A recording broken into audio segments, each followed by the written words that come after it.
It is terrible because usually I'm going to a business meeting or visiting someone, and you just can't really depend on being there at a certain time unless you leave 2 hours earlier. But I've had 40 years of experience driving I-64. Every holiday we're on I-64 coming and going, and so it is nonstop. And actually, I-64 is stop. It is inevitable. Sometimes a 90-minute drive, sometimes a 3-hour drive. Timing is there, the appointment is there very soon, and then here comes traffic. As you approach that gap and the lanes narrow, my first thought is, I wonder what's going to happen today.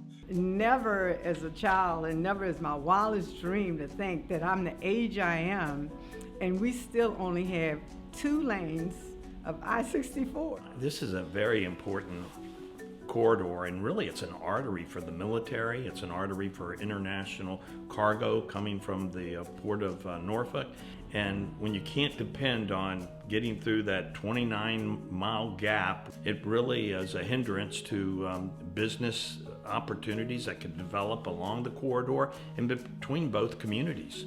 From the African American perspective, Hampton Roads is the 14th largest black population in the nation, and what immediately comes to mind is just access to employment opportunities, depending on, regardless of where you live.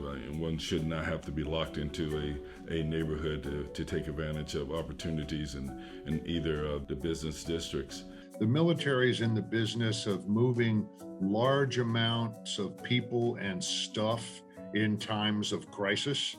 And that is a bottleneck for them to efficiently do that.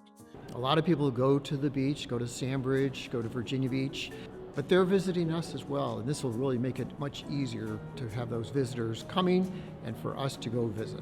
So it will have a kind of a symbiotic relationship for economic development. Without the investment in transportation, the Port of Richmond, the Port of Virginia can do all it can, but without the mean of transportation, it slowed down production, slowed down transportation, and guess what? Slowed down of innovation.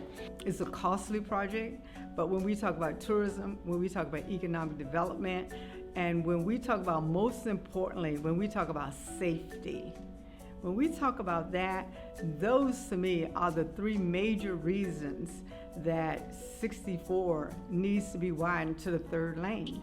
That affects not only New Kent County, that affects everyone around us.